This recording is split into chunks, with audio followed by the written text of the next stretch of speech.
नमस्कार विद्यार्थी मित्रांनो, स्टडी फ्लो अपडेट्समध्ये आपलं पुन्हा एकदा सर्वांचं स्वागत आहे. मित्रांनो, as you can see Bank of India म्हणजेच BOI मध्ये 115 पदांची पदभरती सुरू झालेली आहे. कोणकोणती पदे आहेत, कशा प्रकारे अप्लाय करू शकता, याच्यामध्ये डेट्स काय काय आहेत इम्पॉर्टंट ते आपण पाहूया. व्हिडिओ एंडपर्यंत पहा. चॅनलवर नवीन असाल सबस्क्राईब नक्कीच करा.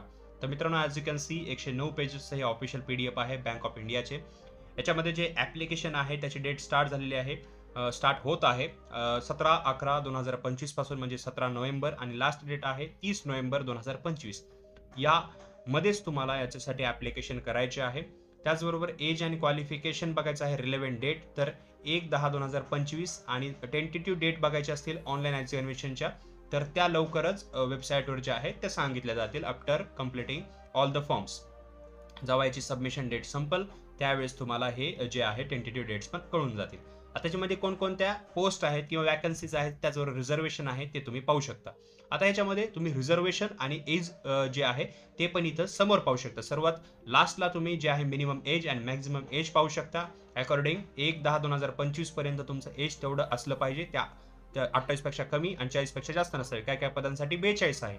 त्याचबरोबर तुम्ही कोणत्या ज्याही प्रवर्गातून येत आहात त्या प्रवर्गासाठी किती जागा राखीव आहेत ते सुद्धा तुम्ही मध्यभागी पाहू शकता. त्याचा स्केल पाहू शकता. आता याच्यामध्ये पदं कोणकोणती आहेत, त्याच्यामध्ये चीफ मॅनेजर, त्याच्यामध्ये IT, database, network, incident manager असे वेगवेगळे आहेत. तसं चीफ मॅनेजर, त्याचबरोबर आपण खाली पाहिलं तर सिनियर मॅनेजर अशी पदं आहेत. त्याचबरोबर आर्किटेक्ट, सिनियर मॅनेजर आर्किटेक्ट किंवा सिनियर मॅनेजर डेटा इंजिनिअरिंग. तसेच आपण सर्वात खाली पाहिलं तर सिनियर मॅनेजर ॲडमिनिस्ट्रेटिव्ह किंवा ॲनालिस्ट. अशा प्रकारची इथं वेगवेगळी पदे आहेत. सिनियर मॅनेजर, जेन AI डेव्हलपर हे पण पदं आहेत. प्रत्येक प्रवर्गानुसार वितरित करण्यात आलेले आहेत. ते तुम्हाला पाहणे गरजेचे आहे. ॲज वेल ॲज त्याची एज लिमिट सुद्धा दिलेली आहे. त्या पदानुसार ती एज लिमिट तुम्हाला मिनिमम जी आहे ती पण पूर्ण करणे गरजेचे आहे.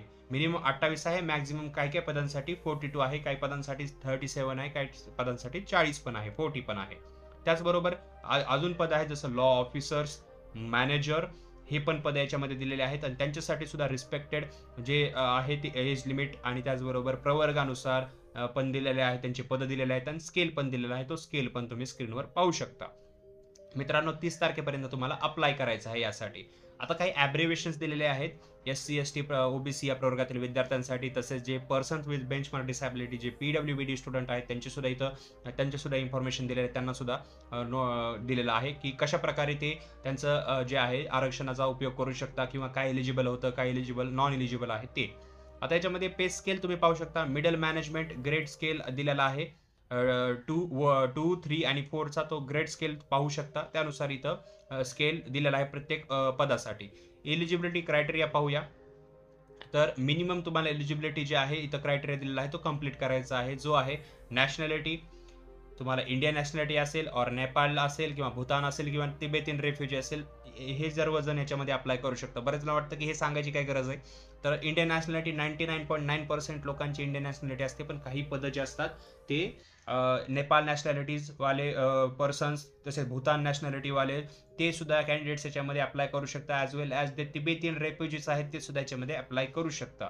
त्याचबरोबर एलिजिबिलिटी क्रायटेरिया काय आहे, तर याच्यासाठी आपल्याला ॲनेक्झर 1 ते आहे ते पाहायचं आहे. ते एलिजिबिलिटी क्रायटेरिया आपण प्रत्येक पोस्टसाठी पाहूया.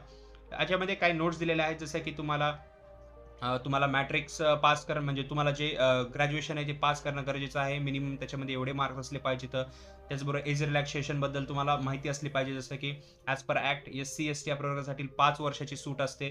OBC या प्रवर्गातील विद्यार्थ्यांसाठी 3 वर्षाची सूट असते. जे एक्स सर्व्हिसमॅन्स असतात SC ST या प्रवर्गातून त्यांना सुद्धा सूट असते, जे OBC मधून असते, जसं की 5 वर्ष, 8 वर्ष. पर्सन्स अफेक्टेड 1984 राईट्स त्यांना 5 वर्षाची याच्यामध्ये सूट दिलेली आहे. मॅक्झिमम एज लिमिट जी असते ते तुम्हाला पाहणे गरजेचे आहे बिफोर अप्लायिंग. जर तुम्ही एखादी एज पाहत असाल 42 आहे, पण तुम्हाला वाटत असेल की यार मी तर SC ST या प्रवर्गातून येतो, हा उमेदवार मी आहे, तर तुम्हाला 5 वर्ष अतिरिक्त त्याच्यामध्ये वाढवून दिले जातात. तर ते तुम्हाला काळजीनं बघणे पण गरजेचे आहे. त्याचबरोबर तुम्हाला व्हिज्युअल इम्पेअरमेंट वगैरे असे प्रॉब्लेम्स असतील तुमच्याकडे, त्याचं सर्टिफिकेट असेल, जर लिम्स प्रॉब्लेम असेल किंवा काही प्रॉब्लेम असेल, फिजिकल डिसॅबिलिटी असेल, तर अशा विद्यार्थ्यांसाठी सुद्धा याच्यामध्ये जागा वितरित करण्यात आलेल्या आहेत. तर त्याचं सुद्धा सर्टिफिकेट जर असेल तर तुम्ही ह्या जागा ज्या आहेत त्या क्लेम करू शकता. EWS मधील विद्यार्थी सुद्धा त्यांच्यासाठी सुद्धा जागा आहेत त्या सुद्धा क्लेम करू शकता. सिलेक्शन प्रोसिजर कशी आहे, तर बघा सिलेक्शन प्रोसिजर ही आहे ऑनलाईन टेस्ट, आणि personal interview depending the number of applicants eligible candidates, त्यांच्यावर हे डिपेंड आहे. तर ह्याच्यामध्ये test as well as interview पण असणार आहे. ह्याच्यामध्ये एक ऑनलाईन एक्झामिनेशन होईल तुमची. तर ऑनलाईन एक्झामिनेशनमध्ये इंग्लिश लँग्वेज आणि प्रोफेशनल नॉलेज आणि रिलेव्हंट पोस्टचे क्वेश्चन असणार आहेत. मॅक्झिमम मार्क जे इंग्लिश लँग्वेजला 25 आणि professional knowledge relevant to the post जे रिलेव्हंट पोस्ट असणार आहे त्याच्यानुसार 100 मार्क्स मॅक्झिमम. ड्युरेशन जे असणार आहे ते कंपोजिट टाईम, जसं की 100 क्वेश्चन असतील तर 100 मिनिट, अशा प्रकारे तुम्हाला वेळ दिला जाणार आहे. ह्याच्यामध्ये तुम्हाला मिनिमम क्वालिफाय होण्यासाठी मार्क्स असतात 35% फॉर जनरल EWS आणि 5% रिलॅक्सेशन असतं SC ST OBC या प्रवर्गातील विद्यार्थ्यांसाठी. नंतर एक इंटरव्ह्यू असतो. हा इंटरव्ह्यू पण तुम्हाला क्वालिफाय होणे गरजेचे आहे. याच्यामध्ये सुद्धा मार्क घ्यावे लागतात. मेरिट लिस्ट येते तुमची. ऑनलाईन एक्झामिनेशन बघा, if online examination is not conducted the final selection will be made through personal interview. जर ऑनलाईन एक्झामिनेशन कंडक्ट नाही झाली तर फायनल एक इंटरव्ह्यू घेतला जाईल आणि त्या थ्रू तुमचं सिलेक्शन केलं जाईल. एक्झामिनेशन सेंटर जे असतात ते खाली पाहू शकता. इथे दिलेले आहेत खूप सारे जे आहेत, जसं की आपल्या महाराष्ट्रामध्ये पाहिलं तर नवी मुंबई MMR, त्याचबरोबर मुंबई, अशा ठिकाणी तुमचे जे एक्झाम आहे म्हणजे आफ्टर सबमिटिंग द फॉर्म या ठिकाणी तुमचे एक्झाम जे आहे ते होऊ शकते. हे प्रोबॅबली म्हणजे ते एक्झाम सेंटर आहे जिथं ऑनलाईन एक्झाम घेतली जाईल. No request for change for centre examination shall be entertained. याच्यानंतर एकदा जर तुम्ही प्रेफरन्स दिला आणि तुमचं एक्झामिनेशन सेंटर असेल तर ते तुम्ही चेंज करू शकत नाही. Candidate will appear for examination at the exam centre at her own risk or his on risk. तर हे नोटिफाय केलेलं आहे. तर मित्रांनो, सर्वप्रथम कॉल लेटर वगैरे पाहिलं तर तुम्ही जे फॉर्म भरताना म्हणजे आपण तुम्ही नंबर देईल, तुमचा ईमेल द्याल, त्यावरच तुम्हाला ऑफिशियली याचे डिटेल्स येऊन जातील. त्याचबरोबर जशा याच्या फ्युचरच्या डिटेल येतील तुम्हाला सांगितले जातील. याचे क्वालिफिकेशन काही काही पदांसाठी जे आहे ते तुम्हाला ग्रॅज्युएशन कंप्लीट करणेच गरजेचे आहे आणि इक्विलंट तुम्हाला डिग्रीज जर असतील तुमच्याकडे त्या त्या पदांसाठी तर तेही तुम्ही अप्लाय करू शकता. याच्यामध्ये फीज जर पाहिले तर SC ST PWD यांच्यासाठी 175 इंटरव्हेन्शन चार्जेस फक्त लागतील आणि जनरल आणि बाकीच्या विद्यार्थ्यांसाठी 850 रुपये प्लस इंटिमेशन चार्जेस याच्यामध्ये लागतील. जी फी आहे ती ऑनलाईन तुम्हाला भरावी लागेल 30 तारखेपर्यंत. 17 तारखेपासून स्टार्ट होत आहेत फॉर्म, तर 30 तारखेपर्यंत भरा. ॲप्लिकेशन प्रोसिजर जे आहे ती बघा, bankofindia.co.in या साईटवर तुम्ही जाऊन जे आहे ते अप्लाय ऑनलाईनचं सेक्शन आहे तिथं करिअर्सचं, ते तिथं जाऊन तुम्ही जे आहे ते फॉर्म भरू शकता. तुमचं एज्युकेशन क्वालिफिकेशन पण तुम्हाला तिथंच कळून जाईल.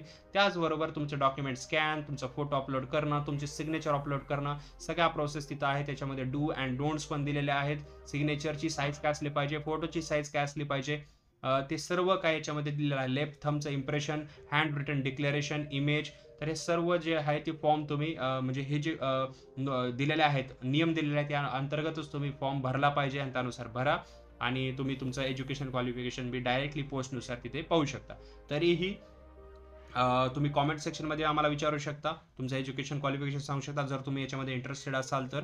त्याचबरोबर हा व्हिडिओ इतरांबरोबर शेअर करायला विसरू नका. आमच्याशी विस्तृत चर्चा करायची असेल तर डिस्क्रिप्शनमध्ये इंस्टाग्रामची लिंक दिलेली आहे, तिथे क्लिक करून आमच्याशी चर्चा करू शकता. तर मित्रांनो, व्हिडिओ पाहिल्याबद्दल धन्यवाद.